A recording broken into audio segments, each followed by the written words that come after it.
Hey, what's up? This is Brian Kuzma with Commercial Rare Coins and Precious Metals in beautiful Lauderdale by the Sea.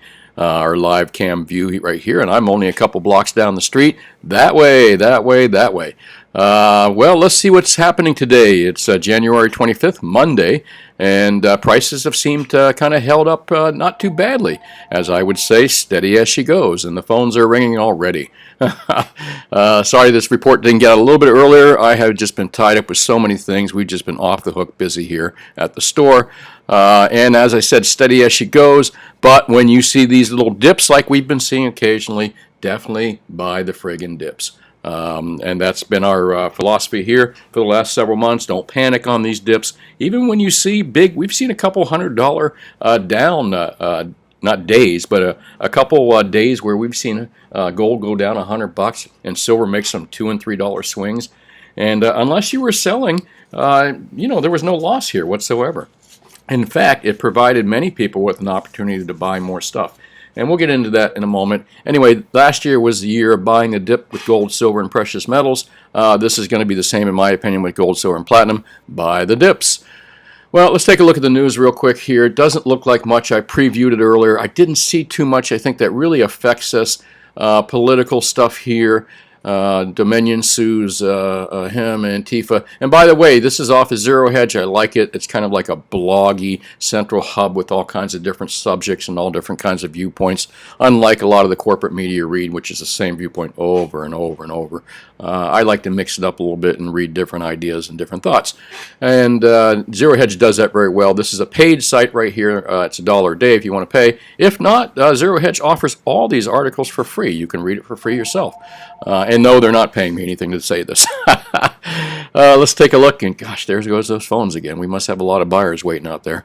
Antifa, blah, blah, blah. Key events this week. Earnings deluge. Biden stimulus. And the Fed speaks. Well, we'll know more about that as the week goes along here, and we'll talk about that later. But really, not too much here. I was kind of reviewing just the headlines, and not a lot about gold and silver, precious metals today. And gold and silver and precious metals aren't that up dramatically. But before we get into the precious metal prices this morning, let's take a look at another article. Hey, I like this page. I've been reading it for years and years and years. GATAorg. They talk a lot about the precious metals manipulations with gold, silver, and platinum, who does it, and all that stuff. This was interesting. Violation of positions limits shows latest metal smash was government operation, McGuire says. Now, this is his opinion, but McGuire says the pending Basel III financial standards proclaimed by the Bank for International Settlements and taking effect January 28th will devalue unallocated gold and unvalued allocated gold account, physical gold, and thus put pressure on banks belonging to the London Bullion Association to trade unallocated gold for real metal.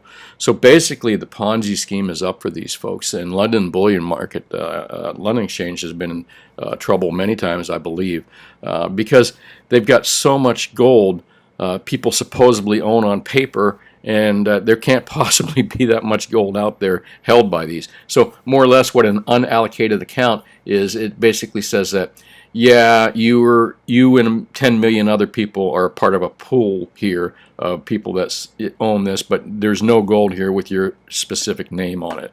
And what they're trying to do is they're trying to take all these unallocated accounts and actually put names on it and put real metal behind it. Good luck with that, in my opinion. But pretty good article. Again, your homework not every day, but your homework every once in a while should be going to GATA.org and reading some of their articles. Here, I'm going to flip to the home page here and show you what it looks like. And they have a couple articles on there. Pam and Russ Martin's Yellen speaking fees have Chinese communist taint, violation of position limits. So that's one we just looked at.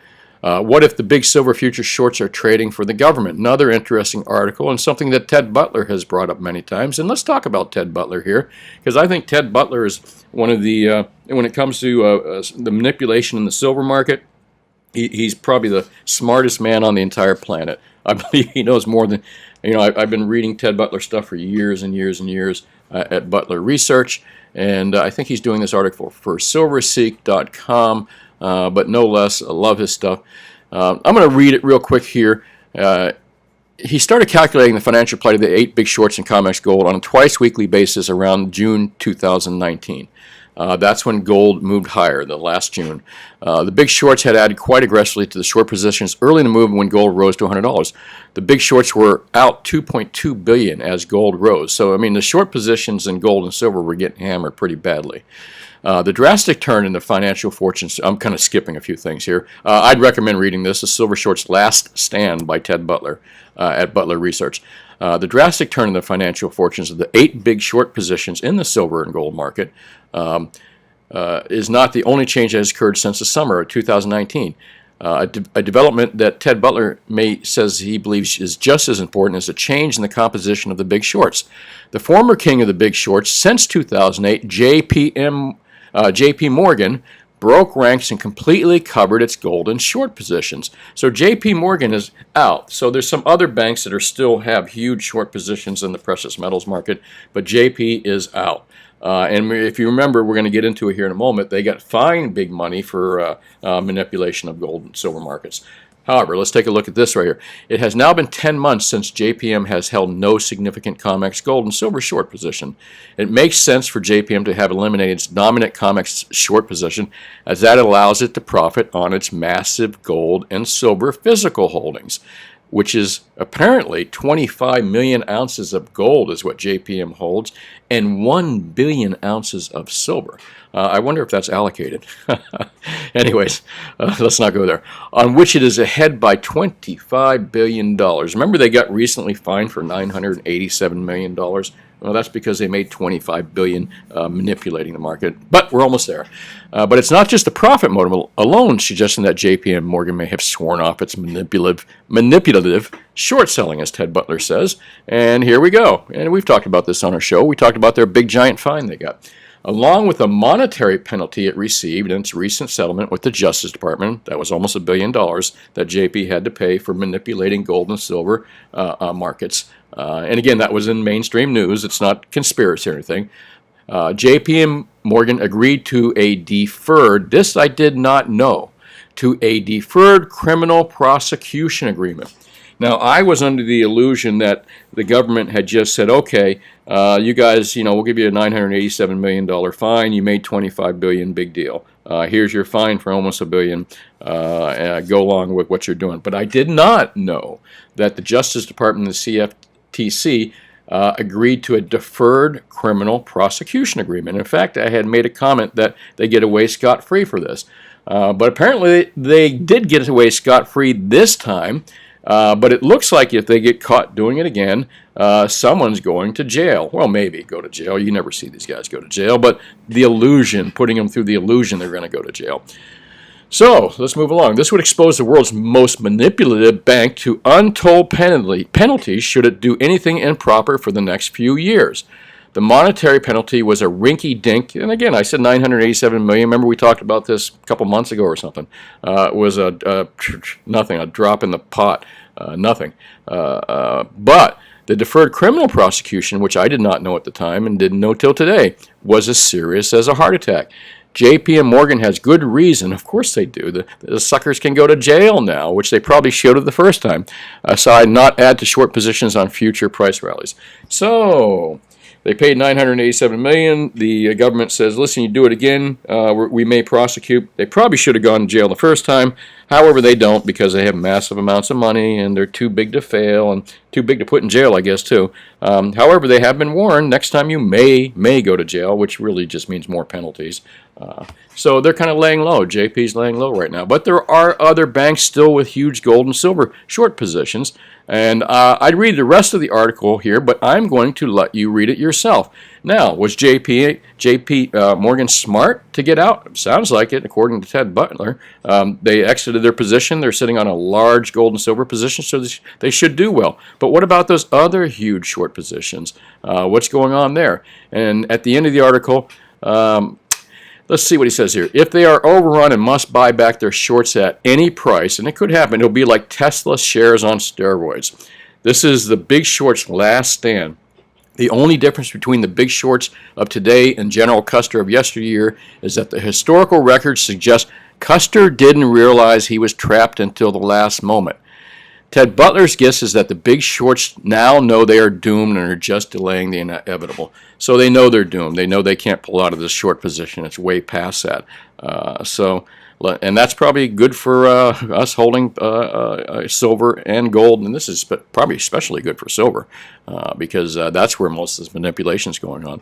So we could see silver prices just go crazy when those short positions are destroyed. Think of Gameplay. Who's that company that the shorts are getting destroyed on? But anyways, hey, read this article, The Silver Shorts Last Stand by Ted Butler. And now I'm finally going to move on to gold and silver prices. And let's update that page. I saw it was up a little bit last night by $1 or $2, and it's about the same right now. So silver's down about, what, a penny, no big deal. Gold's down about 14 cents, but steady as she goes. I like this. I don't like to see giant climbs. I like to see this, marking its territory, so to speak, at 1850, and silver like marking its territory at this 25. I like that. I like that. Again, you don't want to see, 45-degree angle and gold and silver just skyrocket up. That's not a healthy market. You want to see slow little climbs. You want to see it hold its position. Then you want to see a little stronger climb, back off, and then make another attempt at like above $30. Hold that position for a little while. So that's a good, healthy market, and I think that's what we're on our way to seeing. Although we could see some big moves, that's true. I mean, we have seen them in the past, and I think we may see some in the future. And if we see big moves downwards, as I said, what have I said all the time? Buy the dips, folks. Anyway, that's it. I could go on forever, as it sounds like, but my throat's getting a little dry, and I got to have another cup of coffee here. So don't forget to check out what I think is going to happen tomorrow. I don't know, and I'm seldom at a loss for taking a guess at the very least. However, just with the news kind of being sideways, I just don't know. It's hard to tell right now. However, if we do see a dip, definitely buy it. And if you're not in a buying mood, definitely don't sell it. Anyway, that's really about it. Hey, I put up 2 really cool videos this weekend. On Saturday, I put Why I Don't Buy Silver Eagles. It's on my YouTube page here. And also make sure you subscribe and like our page too. I appreciate that. And I did another video for Sunday, which is counterfeit coins. I talk about all the counterfeit coins on eBay and online, and from the online sellers where the Chinese actually sell counterfeit coins, plus a really high-quality museum-type copy or counterfeit of a 1927 half dollar, which at first glance just about fooled me. Anyway, you can see that on our YouTube page. And that's it. This is Brian Kuzmar with Commercial Rare Coins and Precious Metals in beautiful Lauderdale by the Sea. Call us anytime at 954-493-8811 for any precious metals updates or any questions that you may have, including what the best deal of the day is. Hey, thanks for watching. Again, hit the subscribe button, like button if you like these videos. I really appreciate it. And if anything crazy happens, I'll talk to you later. If not, give you my report tomorrow. Have a nice day.